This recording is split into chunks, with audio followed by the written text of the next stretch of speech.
Amen. Amen. Amen. Amen. Okay, Don, if you would open us and do your talk to us, and we'll have a few moments for Q&A, and then Bart is going to All right, talk to us. So you have the floor. thank you. But I'll give you another example locally from here in the Charlotte area. The Union County School Board that was headed by my friend Melissa Merrill at the time was down the commission over there. When Mandy Cohen and Roy Cooper came out with their unconstitutional mask and vaccination mandates, the school board stood up to them and refused to comply. And Yep. it got to the point they're like banging heads. But you know, those Christian conservatives on that school board did not back down.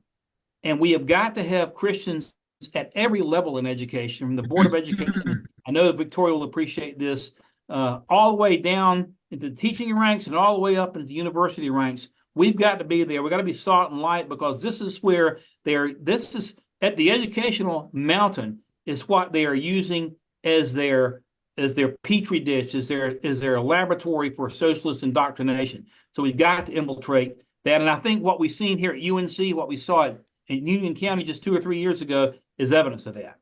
I think we'll cut it there and make way for somebody more intelligent and more articulate. And if anybody wants to chat, we can chat some, you know. Thank you, Don. You bet. I have to tell you a story. My father graduated from Columbia University with a master's degree in 1931, and he raves about it as having been an amazing Christian university. And all these great universities started out that way, Ramesses. Just about every one of them, Harvard, Yale, Princeton, Columbia, all of them at one time.